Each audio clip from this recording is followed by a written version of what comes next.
Hi guys, this is Carrie. Welcome to A Crone's Life. I'm doing the mass market tarot tag.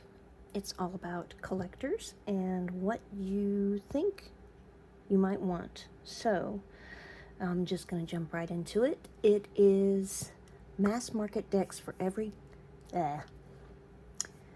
mass market decks every collector must have. And number one is an oldie but a goodie. And I have so many of those. I've noticed other people are doing 1 or 2 or 3 for each prompt, so forgive me if I do that. So an oldie but a goodie, I think this was the original idea, was to show the Sacred Rose. I don't know what it is about this deck. I just adore it. I don't really know what you guys would consider old. This is decently old. I think it's from the 80s. US Games. It is 1982. So I'd say that's decently old. There's the backs. I mean, this one's from 82. It could be even sooner than that, but I didn't see another copyright, so I love this deck. I don't even know what it is about it.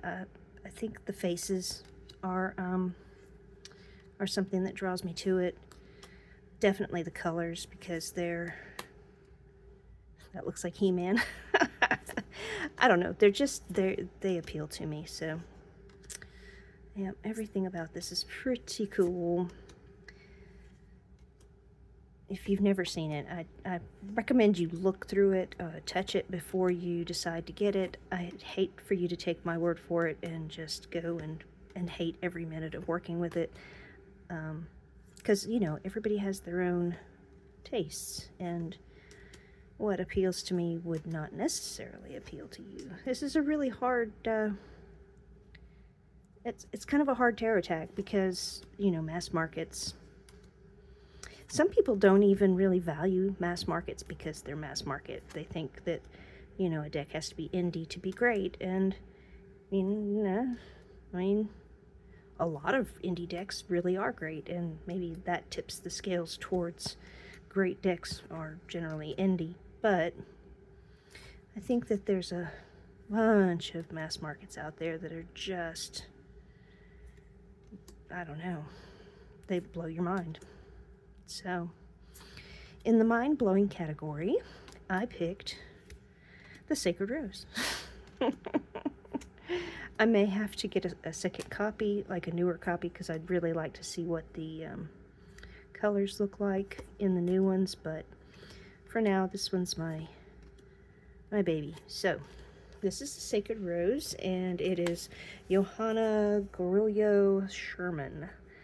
And like I said, US Games. It says 1982. I don't see anything before that, so that might be the earliest one. Yeah. So I have one other that I wanted to talk about as far as oldie but goodie, because, you know, you would have to worry that my body got snatched if I didn't bring up the True Heart Tarot. So this is not old like old, but it's old in the respect of, you know, this is back in 2000. Let me make sure before I say it. 2000. What? Oh, doggone it. It's 2020. That's not fair. I can't use this one. Okay, I'm not going to say that this is an oldie, but I love this deck, and I think it is worth collecting, truly. I love this deck. Okay, I said it. There. We can put it out of the way. And you know that I haven't been snatched by, you know, aliens or something. Not a cyborg. Prompt number 2 is an RWS Tarot. That was super easy for me. If you're a collector and you don't have this deck, I really think you should. This Might Hurt tarot deck really struck a chord with the tarot community when it came out, and to the point where they now have collector's editions, box sets, extra accessories that come with it if you spend a little extra money. I did not. I didn't. I knew I could have, but I didn't. And I love this deck. Of course, I'm gonna show you all the things that I love, but the emotions that people are showing on their faces just goes above and beyond in this deck, more so than other decks that are similar to it. If I could only keep one deck that was, you know, cartoony like this would be the one. Of course, the style is something that I am drawn to. I like something approachable and lighthearted for my daily readers. So this is what does it for me. So I keep saying so. I'm sure I can do that more. This is by Isabella Rotman. It was put out by Liminal 11. I really like Liminal 11, but the problem is they don't have enough stuff to call them my favorite, which is the last prompt. But just to clear that up, I like Liminal 11. I think, you know, the quality of their work is really nice. I like the way they've put together box sets and so on. But yeah, there's just not enough to keep me going back. I would rather pick a different mass market publisher for my favorite. So that is This Might Hurt. It is an RWS Tarot deck. Prompt number 3 is a non-Marseille pip deck. And the reason why I chose the Field Tarot is because, again, when it came on the scene, it just shook things up.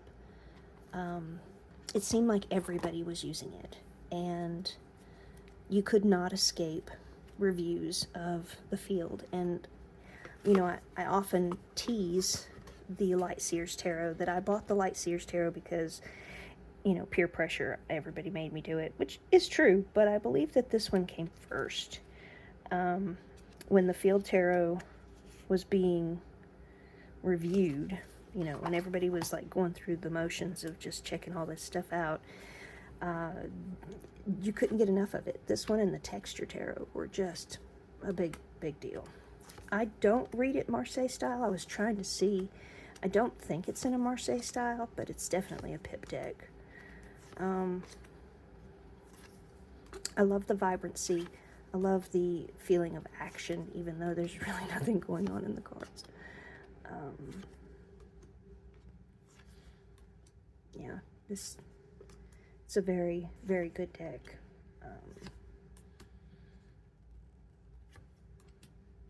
It's kind of modern.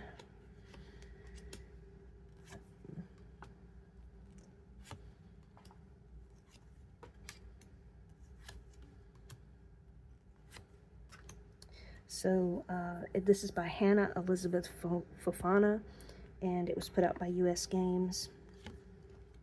Another deck that I believe came out at the same time would be is it the White Seed? The Black Seed and the White Fang? I don't know. But that was another deck that came out about the same time, and it was kind of a direct competitor with this deck, I felt. So... And the Texture Tarot is actually indie, so it's not a direct competitor. If you couldn't get the Texture Tarot, you just couldn't get it, so. Okay, so that's the Field Tarot. And this came out in 2020 also. That seemed to be a big year for new decks, new mass market decks. So, prompt number 4 is a Marseille style tarot, and I have 2. No, I may only have 1. So I might be cheating, but that's only because I'm not really sure what mass market means to some people. But this is by Woe Studios. They did the Monsoon Tarot and all the Sambuca stuff.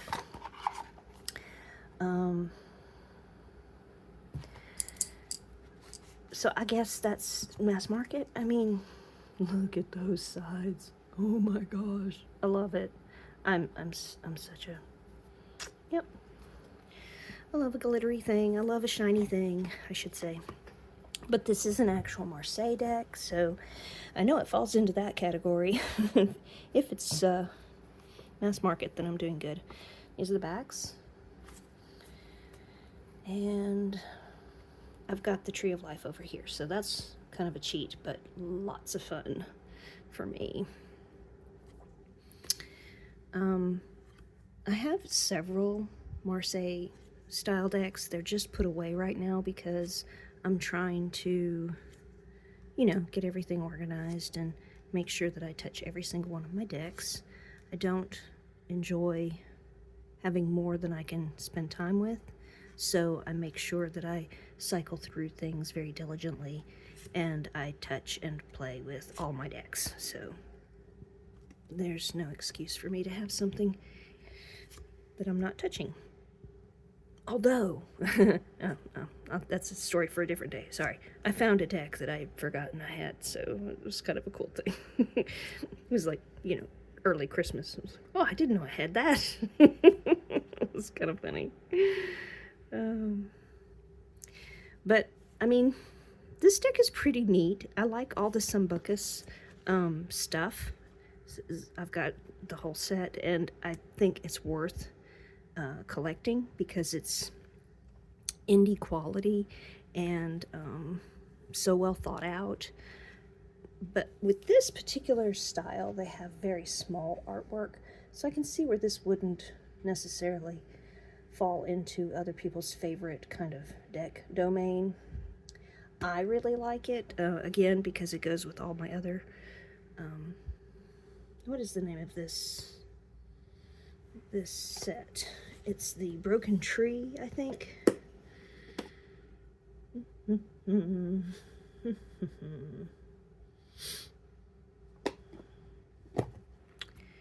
Yeah, something like that. But yeah, it's just, it goes with the whole, it's, you know, it's a collectible set, so could have shown you the Lenormand, but that's okay.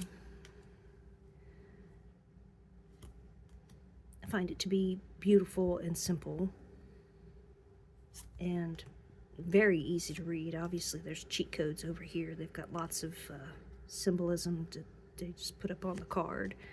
And for someone like me who's always interested in making sure that I, you know, follow all the trains of thought in the symbolism, this is really handy.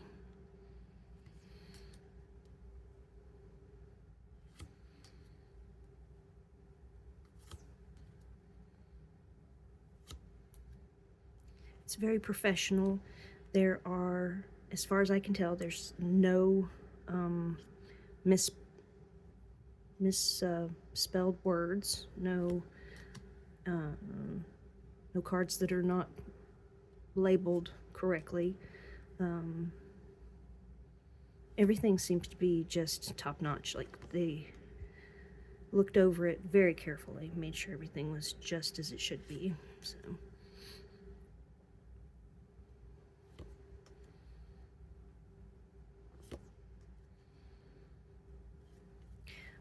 just a side note, because I don't really know who's watching, like what your background is. My husband hates this deck. He's colorblind, and so it just looks very boring to him. He really hates these muted colors, and he hates how you've split the card into flash card and a tarot card. So this isn't his favorite. He doesn't read cards, but he appreciates a good deck when he sees it. He knows what he's looking at, even though he doesn't read. Anyway, okay, so Woe Studios, the Sambucus Marseille. I'm not trying to rush through anything. I just, you know, I don't need to spend forever, right? But they have at least a few decks that I really like, and the Monsoon Tarot is definitely one that I really like, so it goes on the list of things that you should consider collecting. The Sambucus set is called the Symbiotic Tree. You knew I would come back and fix that. So the next prompt is an underrated artist deck. This took me a minute because I didn't want to have to dig through all of the other decks that I have. I feel like this is the truth, and once I thought about it, this is spot on. I don't think that Fyodor Pavlov gets enough credit for his deck. This is amazing. This is an amazing deck, and it's amazing artwork. Yeah, so that's that one. This is also by US Games.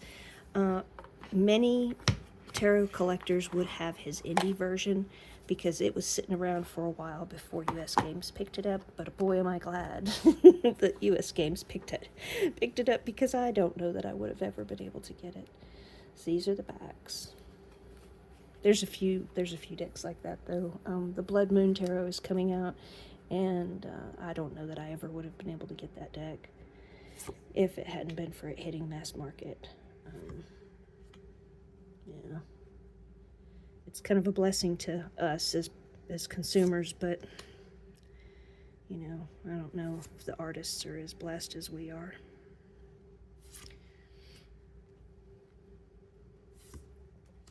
His work is amazing.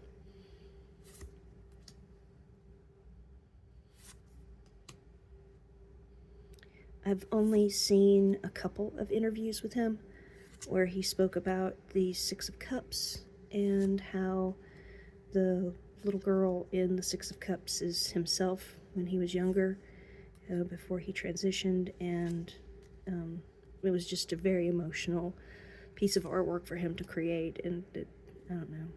I've always felt really close to this artist in this deck because of his ability to share. Yeah, just share. I find it to be refreshing when people can just be themselves and, you know, not stress about how they're going to be judged, so.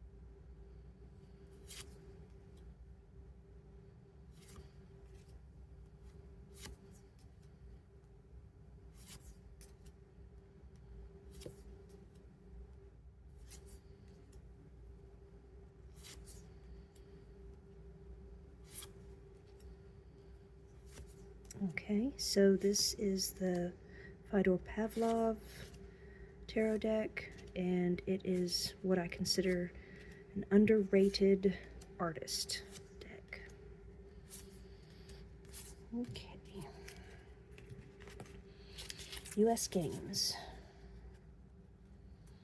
Anything that I got on Amazon, I feel like must be mass market. It's funny that I'm saying that, because I was thinking I would do a couple of other decks, but they're not really universally collector's items. They're just, in my mind, collector's items. Yeah, that's me. The next prompt is number 6. It's a historical deck. I went a different direction with this because we all know that there are decks from the 16th century. I mean, reproduced, of course. The style reproduced, reimagined, and we know the historic. But I think that the future history, the Deviant Moon, is going to be historically significant for tarot, because, again, when this deck came out, and 2013 is what I could find for my research, but this is a 2018 deck. 2013, it sat there. Nobody really thought much about it. It wasn't until we started doing TarotTube and people started talking about these crazy decks that they have. And maybe TarotTube was around in 2013, but I didn't know anything about it. I thought that it started like, you know, anyway, doesn't matter. I'm not going to say anything that sounds stupid. I hope I'm not going to say anything that sounds stupid. But when this deck started getting talked about, more people bought it. More people started using it. And the argument for the way it reads was compelling. And people who really don't like horror, they don't like this disgusting look, still sought out this deck, bought it, and read with it. I mean, it is one of those decks that you are shocked when you use it and it speaks so clearly to you.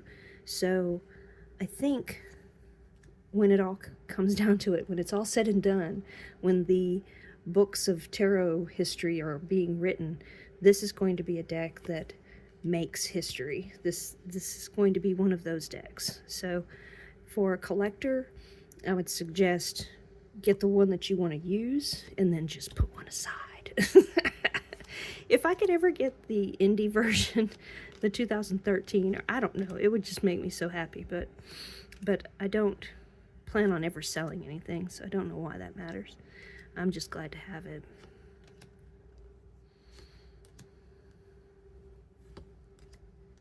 And I really like the borderless edition. I have another version that has black borders, and I've edged it, the other one in black. This one's my clean version. I just try to make sure it stays fairly pristine.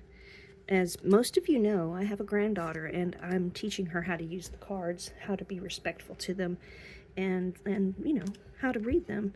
But I can't let her touch everything that I own.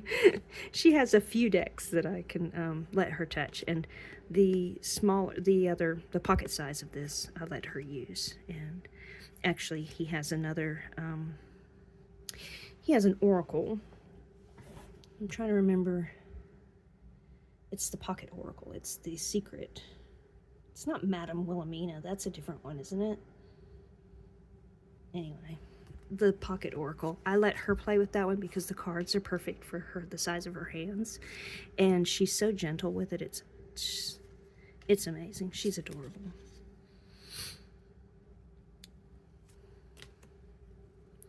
But this deck is an amazing reader.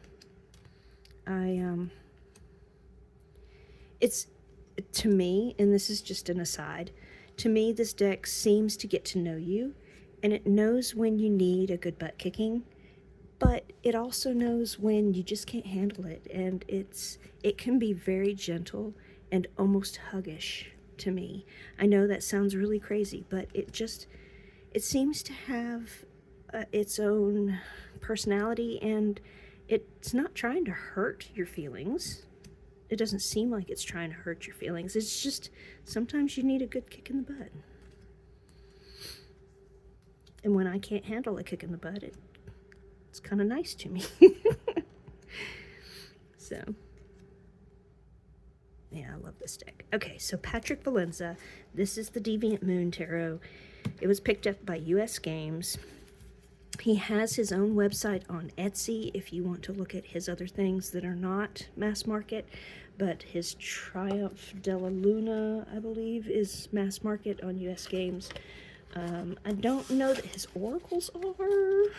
Don't quote me, but what I've looked for, the only thing that I've really noticed for him in US Games has been tarot decks. So that was number 6, what I think is going to be a historical deck.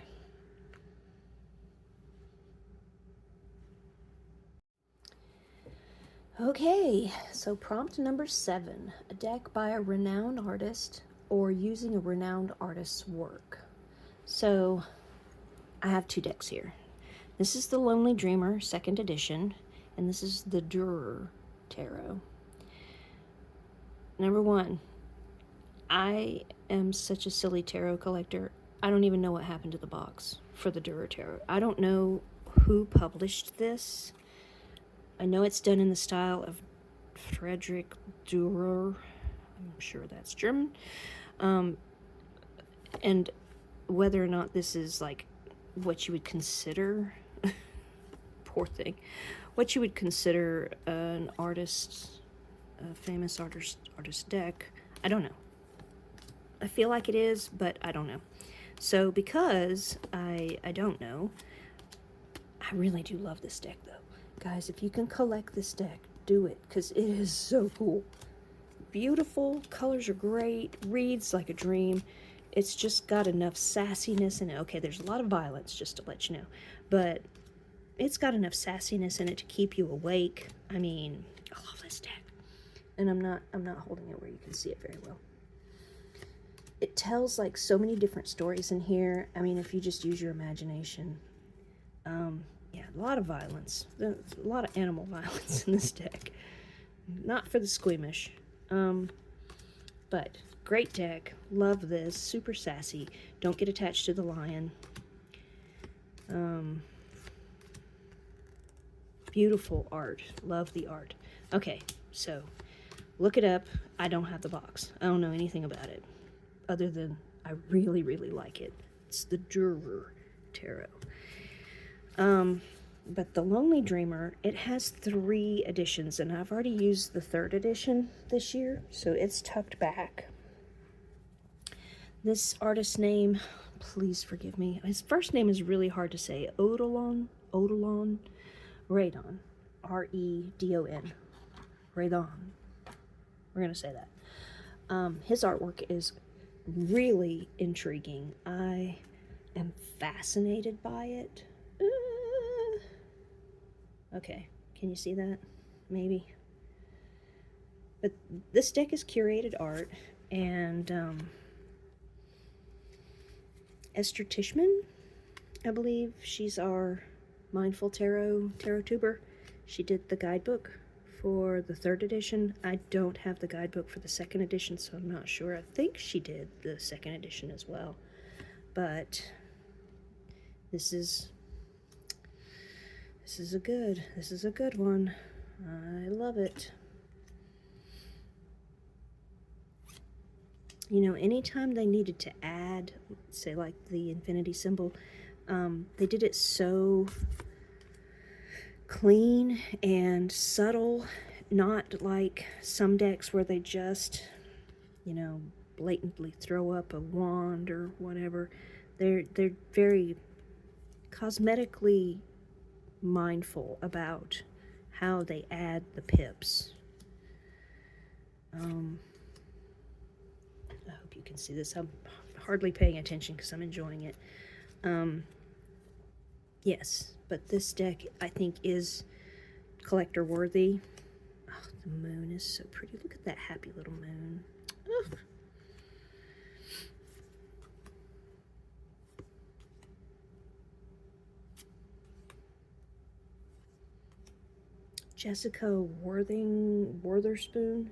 Melissa Wortherspoon is the curator that put the pieces of artwork together.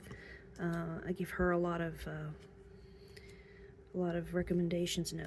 I give her a lot of credit for finding the artwork that just seemed to go perfectly with the meanings of the cards.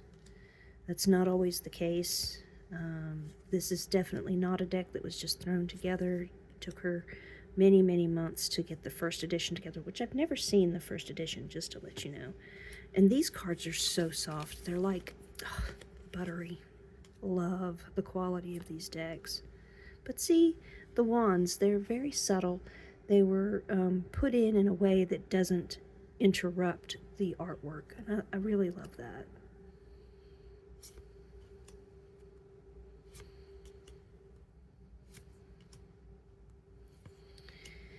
I wish I could have shown you the big 3rd edition, because the cards are just gigantic and you could really see them pretty well. This is just the one that I keep out because I can use it. It's hand-sized for me, so it's easy for me to use. Let's see. So that was prompt number 7, I believe. A deck by a renowned artist or using a renowned artist's work. Guess what I'm gonna do? I'm gonna do number 7 again, I think, because gosh darn it, I don't think that the Lonely Dreamer Tarot is mass market. I feel so stupid. I'm sorry. So we'll use the Handel Tarot because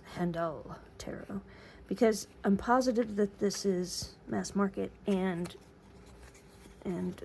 it's, I want to say he's renowned. But because I just don't have the box for the Durer, I don't know if I can say that one. Anyway, you know where I'm coming from. We'll do a third deck and we'll pretend like the Lonely Dreamer never happened, guys. It's just a recommendation. Oh man. Okay, the backs have a big eye on them. Yeah. What did I pick this one out for, actually? This was going to be a deck by a renowned occultist, because Rachel Pollack helped write the guidebook, or did write the guidebook, and Handel did the artwork, which to me is just like a perfect match.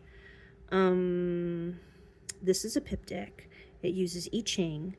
It almost reads like Thoth, which I said that the way you guys say it. Toth. It also has gods and goddesses in here, so there's mythology. There's Hebrew letters, and also zodiac and Futhark, like elder, and I think that there's younger Futhark in here. So it has a lot of elements to it, and I probably really should keep this as a renowned occultist instead of a renowned artist. Anyway, love the artwork. I really don't have a whole lot that's by, like, other artists. I say that. I mean it. I don't think I do. I mean, Brian Froud. I think I have that tarot deck. But is he really? Anyway, I don't know. I'm not sure the meaning of the word renowned.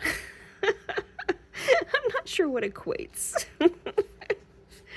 Oh, I'm feeling so silly today, guys. I'm sorry. I'm making it hard for you to listen, I'm sure. I'm also making it hard to make this video because I just don't really know. I have not stabilized my dialogue. I have not figured out what I want to say before I came on the video to say things. Let's see. What else could I say? Yeah, I really should keep that with the occultist. That's number 8, a deck by a renowned occultist. And I'll come back and I'll do that one again. I really don't know what a renowned artist is in the world that we're talking about. I mean, like I said, I don't have Botticelli or Michelangelo or, you know, a lot of people have the Dali or the Bosch tarots. Those are all cool and everything. I just, you know, I never spent my money on that. Since we're kind of just chilling and having a good time hanging out, I want to show you a deck that kind of covers a couple of these different prompts. So I'll show you the card. I got this deck from Honey Lou Wilson. I got a mystery box full of just random decks, and she did a great job of just packing that thing full of stuff. And yeah, I was amazed by most of the things, honestly. There was a couple of things I was like, oh, I already have that. But this is one that counts as a Marseille, but also a historic deck. It's called Tarot of the Master, and if I can read my own writing, it's Giovanni Vacchetti.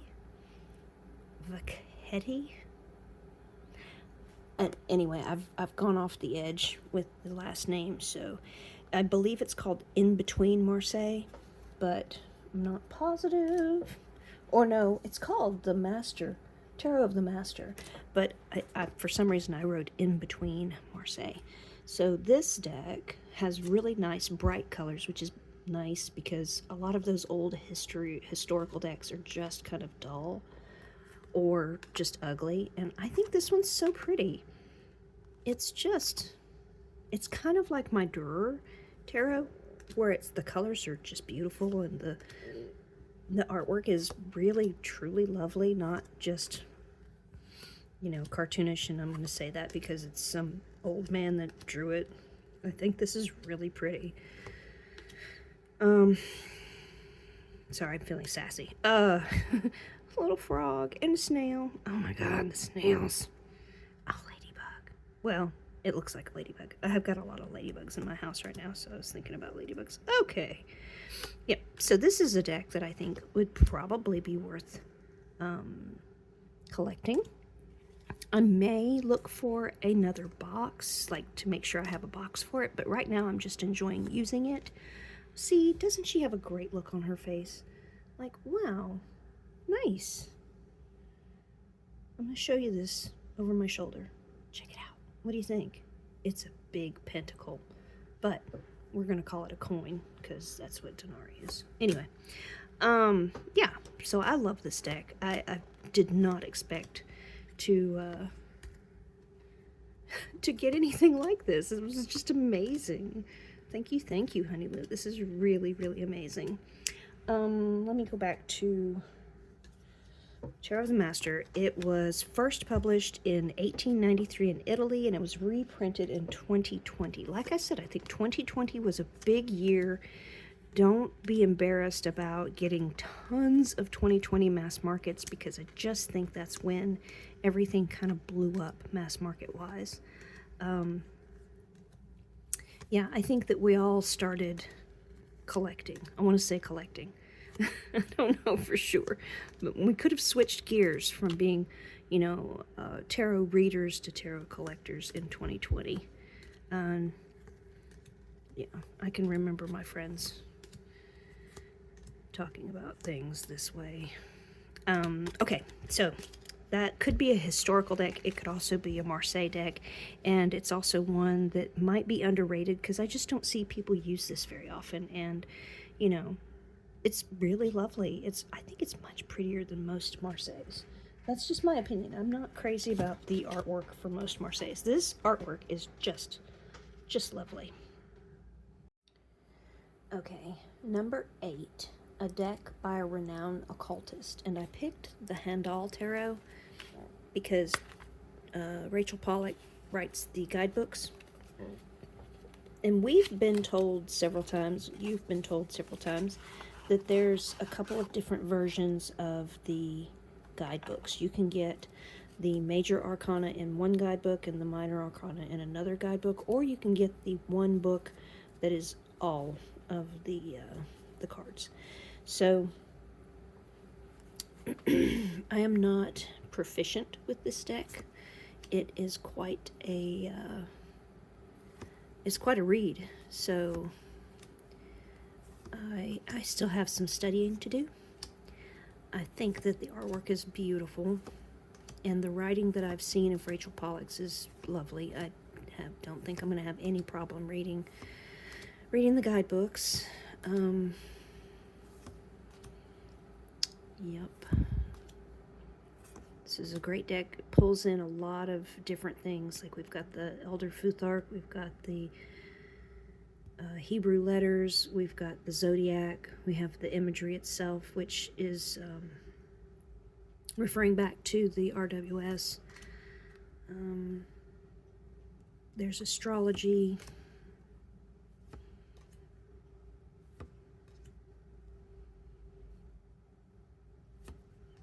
There's just a lot going on, and I can't wait to know it better. I have been using it. I just use it when I can, even though I struggle with it. It's not a fast, I get the whole message right away kind of read, but it is very in-depth, and there's a lot of different directions you can go with most of the cards. I enjoy using it, but it does take a bit of my time. So yes, good deck to have.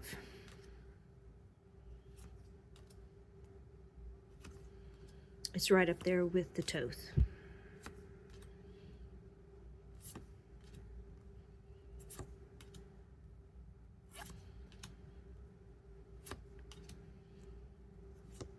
Okay, and I have one more just because I think that this one, it was a gift given to me, and I did not take it seriously until I worked with it. So I just want to throw it out there to you guys for you to think about.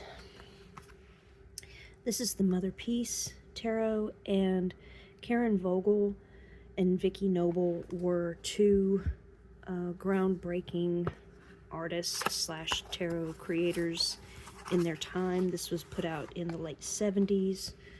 Yeah, it says over 35 years in print, but this was ages ago when I got this as a gift. Right. Definitely worth. Yeah, definitely worth collecting.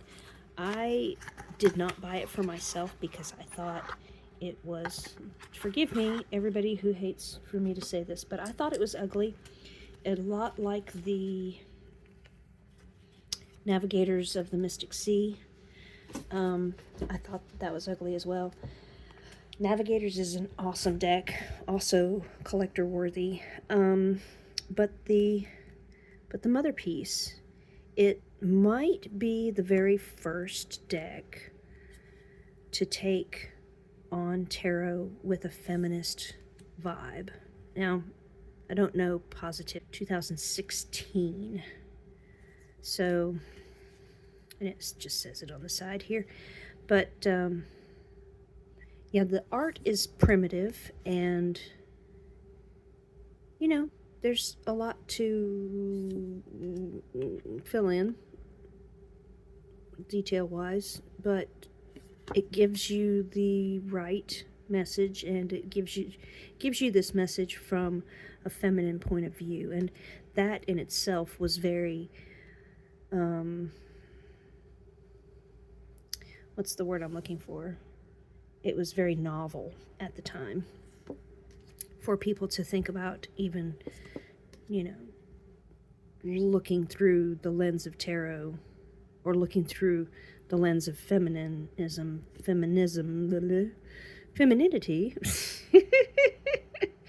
being a female, and reading the tarot through your own lens instead of a male lens. So yeah, this was this was what I would say was a novel idea, and I think in that respect, this is worth having as a collector's item. If I were a collector, which I am, but, you know, if I had the opportunity, I would probably try to get the older versions of this rather than the newer ones. Mine is very pristine. It's super clean and thin and flimsy and all the things you would expect from a mass market, but yeah, it would be pretty cool, don't you think, to have like a really old one that, you know, has a little wear on the edges or something. I don't know. That's just my thought. You know, I just get excited about the energy that's already been put into something. This one was bought straight away and given to me, so I haven't given it much of myself. It deserves it, though. It's very cool.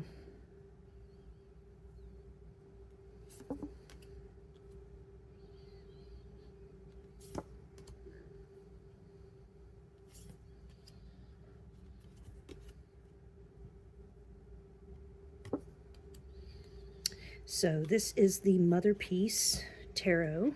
It really popular decks come from US Games or Low Scaredeo. There's that one.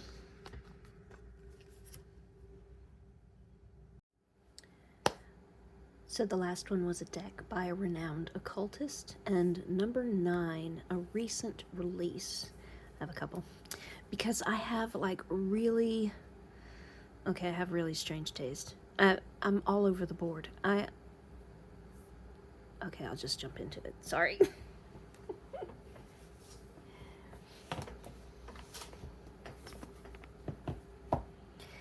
So if Benabel Wynn wrote the foreword and Stephanie Puman Law does the artwork, I think this is worth collecting. Again, this is Llewellyn. I really like Llewellyn. I think they're my favorite. I'm going to probably repeat that and say that's my favorite.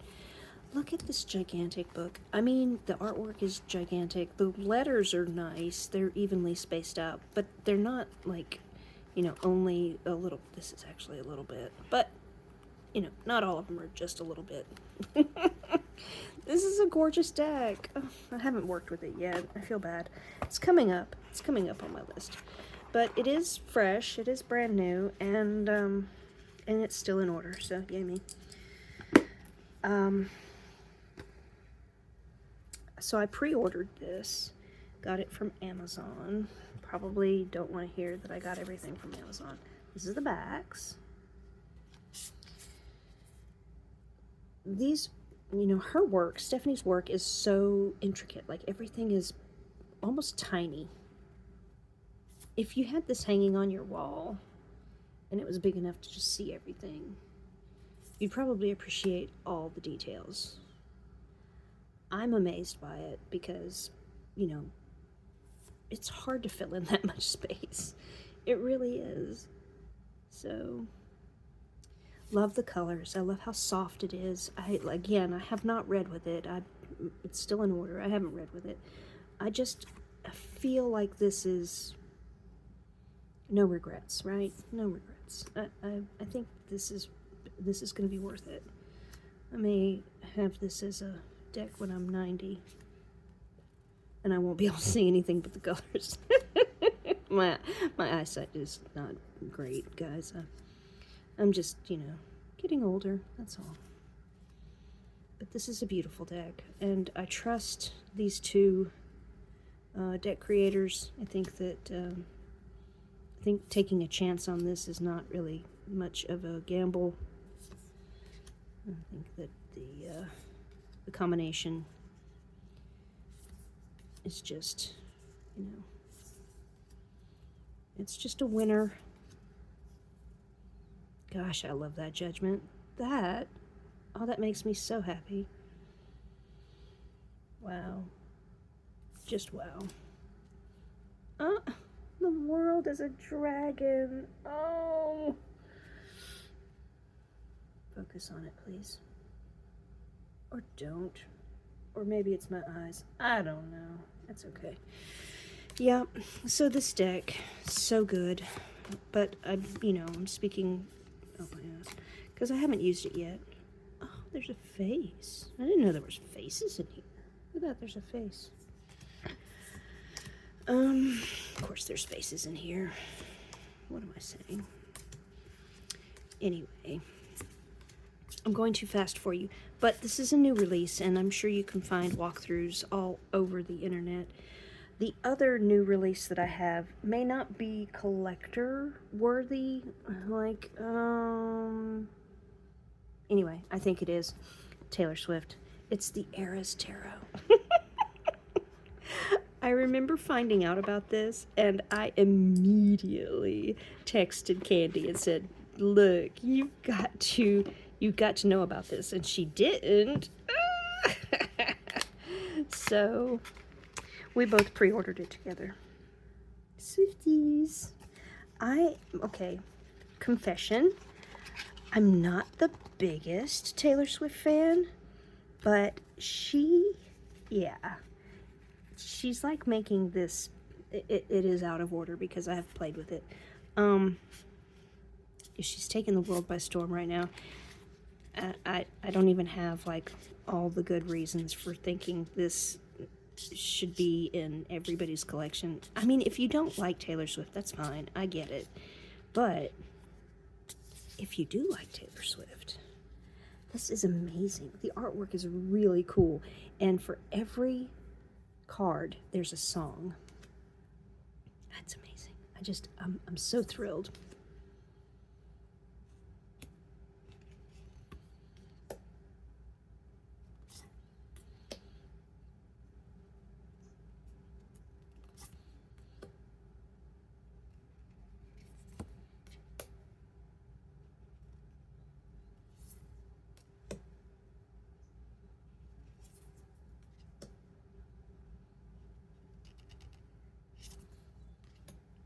I'm just letting you look through the cards because the songs go with it. You can just, like, in your head, you're just thinking of the lyrics, right? It's perfect. It's just perfect. But this is a new release, so that's why it qualified for this one. It might not be collector worthy for everyone, but seriously, I'm really loving it. I'm having so much fun. This is the lighter side of tarot for me. Yeah, where you can, like, pull in your everydayness into your readings and just feel like, ugh, yeah. But I don't know, we kind of are. Or some of us are. Yeah. I'm not perfect. And this deck is pretty cool. Oh, the kitties. You know she loves her kitties.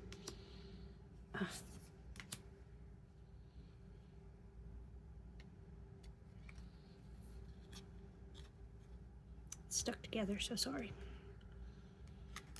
There it is.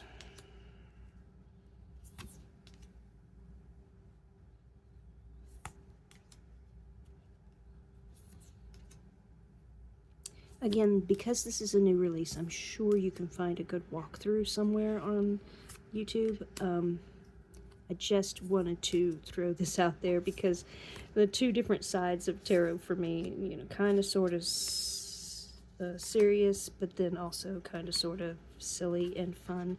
And, you know, life is totally worth it if you can have fun. So that is my contribution to the fun side of collecting tarot decks.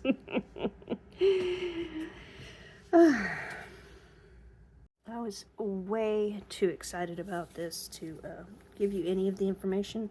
So let's look. It's RP Studio that did this. It is unofficial and unauthorized. It does not have the artist's name. Okay, Satu Himanahau Fox is the writer of the book, and Madalena, well, that's like Karai, is the illustrator. Oh, I did my best. Sorry, guys. But RP Studios is the publisher. RP Studios is Running Press Studios, and, you know, funny. Things are funny in my life. I have this little tiny tarot deck, and it's just called Tarot, but it's by Running Press, and it's been one of my travel decks, like, since I can remember. It's so small, it's square, it's so easy to take around with me. It's simple. I don't have it in front of you because I can't find it. I mean, I've put it away, so, and then another thing by Running Press. Oh, here it is. I've shown this before. I've got two of these. The Unicorn Notebook. This is something I saved from my teenage years. Guys. And this is Running Press. Okay. It says it on the inside because I found it and I was just shook. Okay, copyright 1981, Running Press. So, this book. Oh, it makes my day. It just makes my day. I want to crawl into this little world and live with the funny Dr. Seuss trees and mystical creatures. This is where my teenage brain always was. it was always in this world.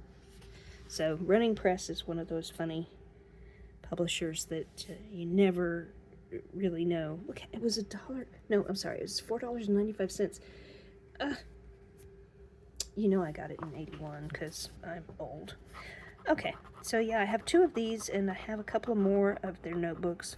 One of them is a cat notebook. It might actually have 2 cat notebooks. And another one is, it could be a witch's notebook, which is really weird because my mom would have bought that one. Okay, so that's Running Press. I don't know. I always bring this out when I talk about Running Press because it just amazes me that they've been around this long and I still can't just put my finger on who they are. Anyway, so we are now at number 10, an underrated deck. Now I have more than one, but the first one I want to talk about is the Transient Light Tarot by R.W.S. This is a great deck. I never see people working with it.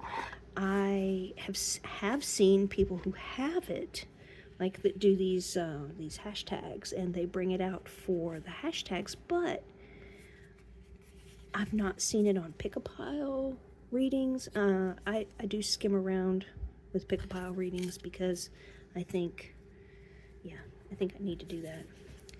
What? Oh yeah, that's an extra card. Okay. But this is a simple deck. There's no people in it. It reads really, really, really well. I truly think it's underrated, or I wouldn't have brought it out. Funny. I'm just gonna throw these over here because they are a little distracting. Okay. Clean, easy to read, nice artwork, relatable.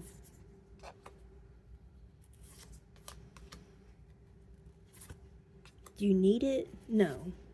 But if you've ever heard Ari speak or read anything that they have to say, you will understand why this means, anything at all. It's practically perfect.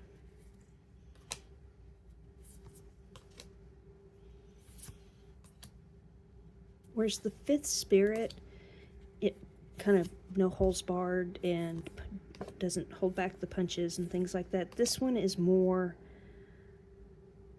periphery. Like, we're not trying to punch you in the face. We're just, everybody's comfortable with the situation. This is comfortable for everybody.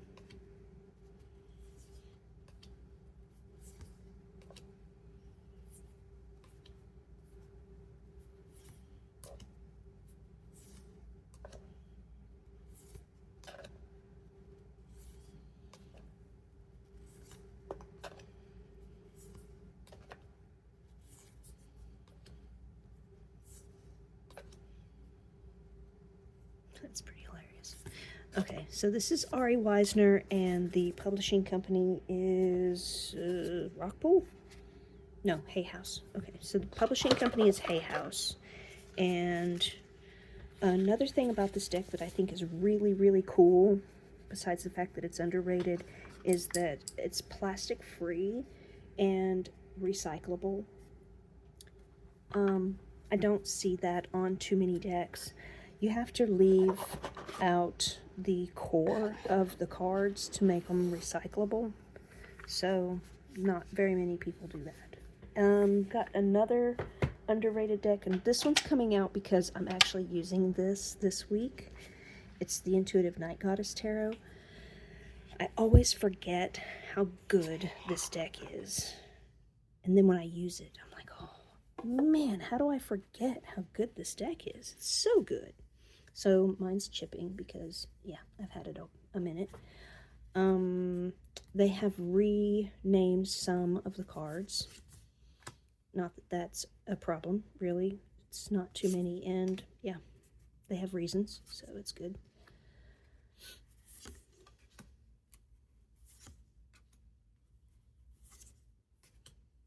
Oh, yeah. Who's this by?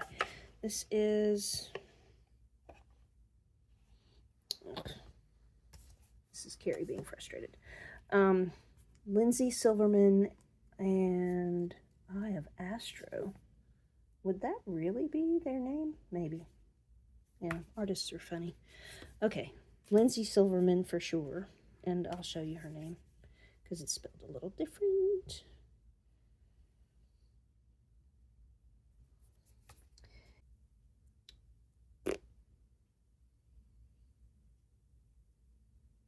I do not see a publisher on this.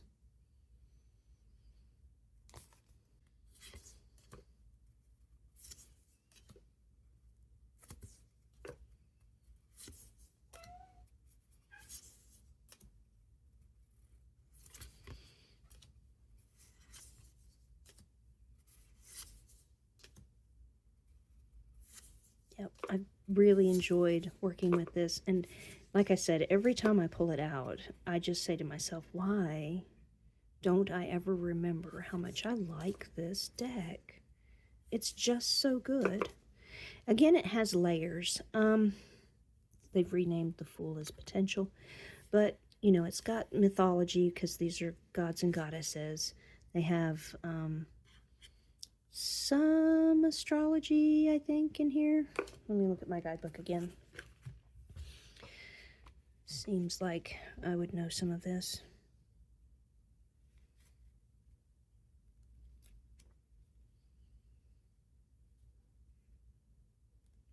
Okay, so some of them they talk about the astrology in it because it is the night, you know, night goddess. It's all about the night sky, but they're not necessarily labeled with any astrology stuff.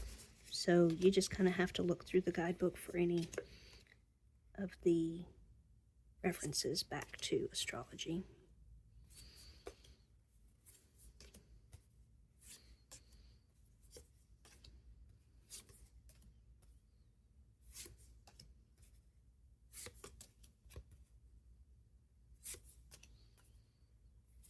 So the nymphs are pages, the warriors are knights, and then the queens and, wait, spirit and queens. So spirit is the queen and the queens are the kings. I know that sounds kind of confusing, but it's not once you're using them. I mean, again, you could just look in the guidebook. Not that you really want to do that, but you can.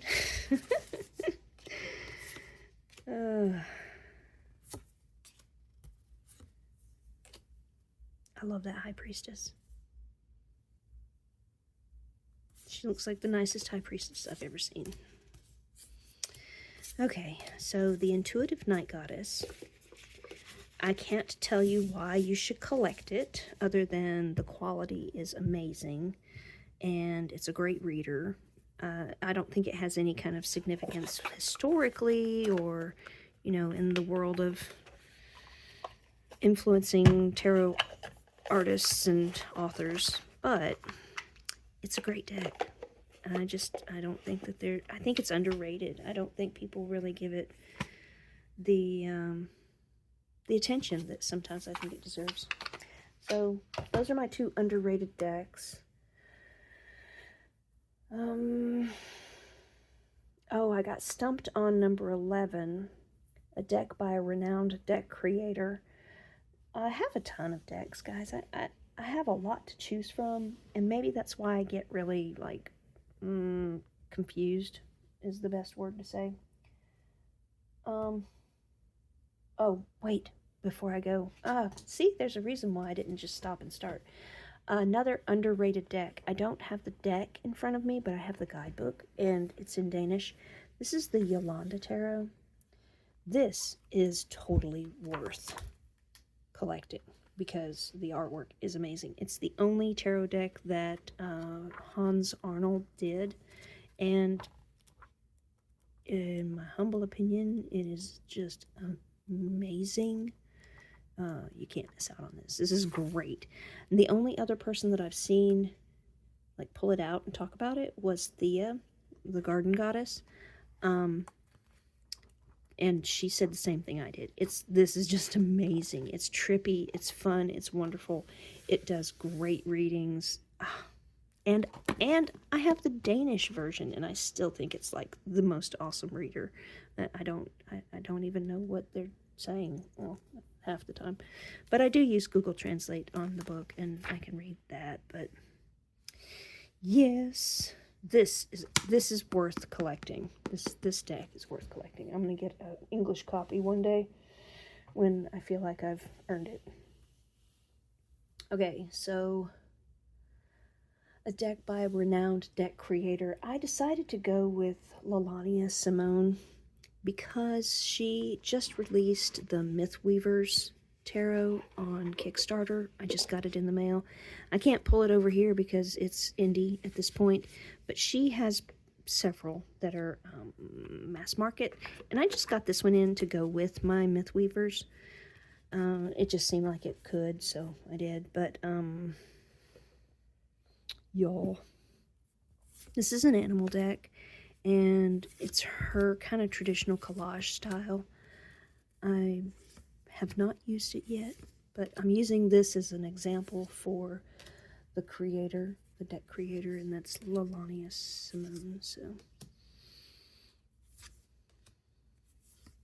anything by her is worth collecting, in my opinion.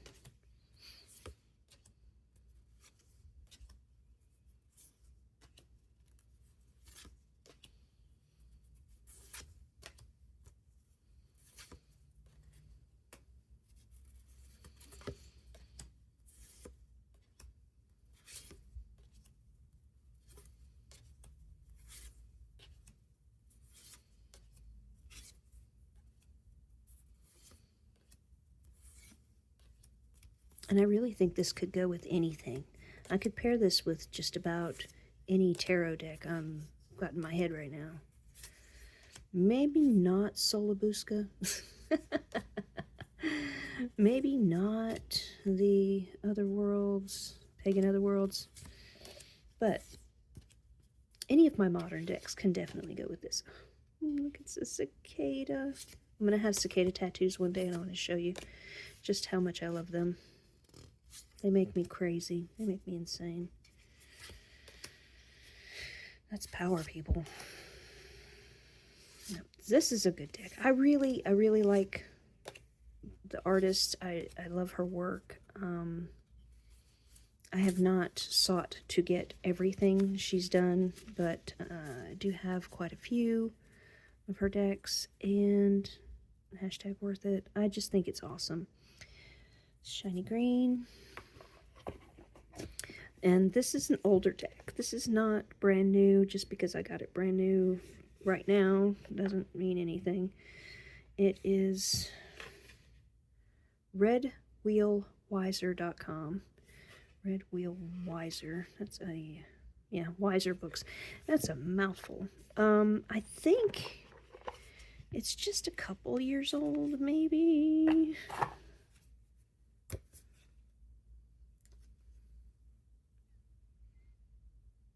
Yeah, copyright 2025, so it's just this year. It's pretty new. But like I said, I pulled this one because of her work, and I wanted to show the Mythweaver, but it's still indie, so it doesn't belong here. This one does. An important esoteric tarot. I would love to do the Thoth and just say, that's it, I'm done. But I just don't want to do what everybody else does. So give me a second, because I've lost what I had sitting out here. I'll be right back. An important esoteric tarot. I think that any Robert M. Place decks are important. This was the only one I was able to get. I bought a mystery box from Tim and Alan's Marketplace on Facebook, and the only thing I saw that it had that I recognized was this deck. Everything else was crazy, and I love it all. Don't get me wrong, I've been using everything, but I paid as much for that whole box of stuff, which had I Ching, it had angel deck, love reading decks, you know.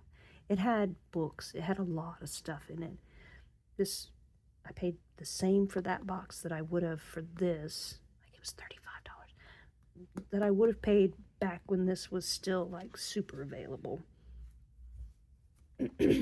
Totally worth it. I would really like to get some more of his decks, but from what I can see, they look very similar. I'll just show you. Sorry, I should have been doing that the whole time. It's Hermes Publication, I believe, is the name of the publisher. Yeah. This is 2020. Obviously, it's not old. Well, it's old-ish. It's 5 years old. But this is a very standard Robert M. Place look. His artwork kind of, you know, it all goes together. You can tell his artwork from everybody else. Now, I'm not complaining. I'm just letting you know, for people who care, this does have a lip on the edge of the card because of the gold.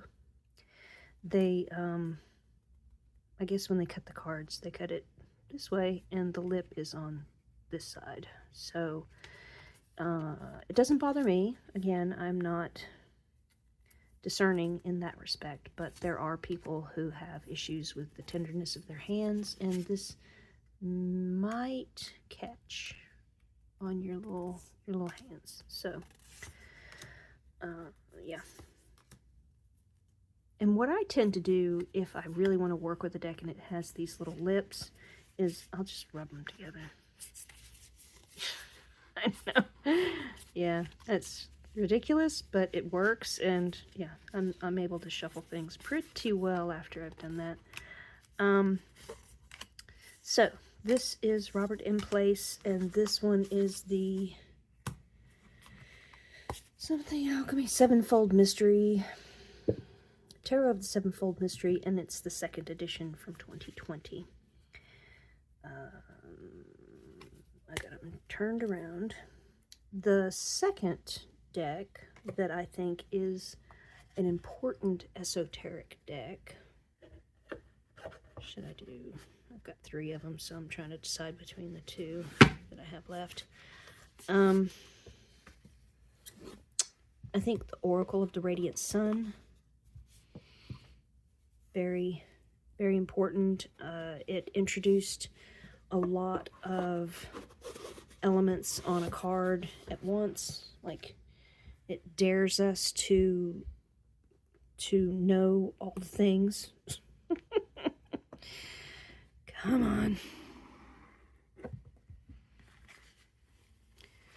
Cards are kind of small. They're not like regular tarot or oracle cards. They're more like bridge cards or maybe poker cards. I'm not really sure.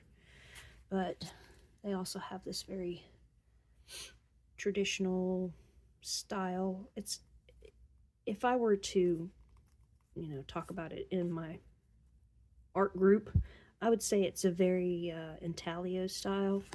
It looks like the artwork was done with intaglio printing, which would have been very popular back in the, you know, 17th, 16th century, 17th century. You can get a lot of details, and you can reprint many, many times because the plates were zinc. But this is a beloved deck. I don't know too many people that just won't use it. I think most people, you know, push themselves through the learning curve and they just use it until they know it. And once you know it, it's like there's not another deck like it. So that makes it very important. And the fact that it's just so much on a single card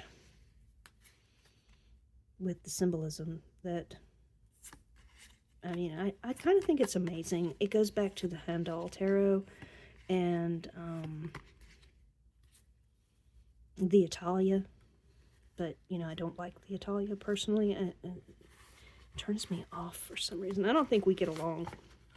So, that's my second important esoteric deck. And so that you know, I have not been body snatched. The third is the Marielle. Yep, if I didn't say something about the Marielle in the world of mass market, you guys would think that something was wrong. I'm perfectly fine and in my senses. Marielle is so good. Okay, the thing that I think makes the Marielle awesome and collectible, like you should collect it, is that she built her own system in this deck. So you can read the cards without reading the guidebook. I've done that for ages. You can also read the guidebook and be like surprised by what she says it says when you're looking at it going, really? But truthfully, this is an all over the place deck. You can read it intuitively and you are going to get an excellent reading. You can read it through the guidebook. You're going to get an excellent reading. But this is not Rider-Waite-Smith. This is somewhat Toth, but it's mostly just Marie White's own making, and that makes this original, beautiful, and mass market. There's nothing else. See, I went on a buying spree one year because I was just trying to find another deck like Marielle. I wanted to have a whole section in my tarot library of Marielle type decks. I bought a lot of decks, guys. Nothing is like the Marielle. Not to me. I'm always willing to try something new and just, give it a shot. I would, obviously. I've done it, so I'll continue to look for decks that do this for me, but honestly, it's just, I don't know, it's just wild. And yeah, the readings just come to you. They just come pouring into your brain. It's awesome. Okay, so these are my 3 important esoteric decks. The Marielle Tarot is put out by Red Feather, I believe. Yes, Red Feather. I was able to get my hands on the first edition, and so I have a second and a first edition.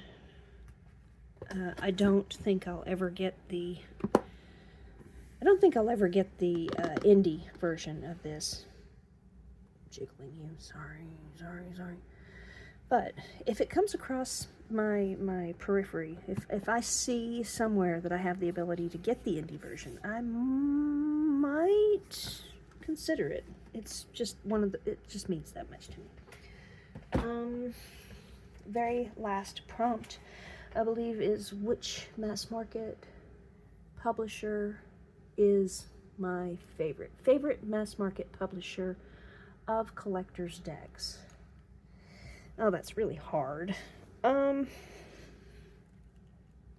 like Llewellyn because they put an emphasis on the artwork. It seems like they curate what they take in to their catalog. I like US Games because they have a lot of the old stuff, like the Hermetic Tarot. I believe that's US Games. I've always thought that that's brave and just, I don't know, it's kind of amazing that somebody would say, dang, you're good, let me just publish things for you. So that's pretty cool. Low Scarabeo, I probably have most of my mass market decks are low Scarabeo. I don't know why. I think that's just the way it's happened. It's kind of chance. I shop all of them. I have a rock pool app so that I can kind of test the decks before they hit the market. They let you do like 3-card spread or 1 card. You can just look at the cards. And I do that with rock pool. I think that's a really nice, modern technology attribute for a publishing company to have. I like the idea of kind of testing, even if it's just electronically, you get to test the cards and see how they read. Liminal 11 has a lot of really good decks, but they also have some really crappy decks. So I probably have... No, I'm going to trade out my Luna Soul for a Slumber something. You know, the Slumberland, whatever, that deck. I'm going to trade those out, and then I don't need anything else from Liminal 11 at any time soon. I think I have everything I want from them. Who am I forgetting? Hay House. Hay House has all the classes. Joe Monteleone, you know, all these people, Chris Ann, Anthony, you know, they've got the courses you can take, the people who do the things for free, gosh darn it. That's awesome. I wish that they would, you know, compensate. Maybe they do, I don't know. But it just seems like when I'm taking these classes that it's, you know, I don't pay anything, so I don't know. Anyway, it's hard for me to say. I'm gonna go with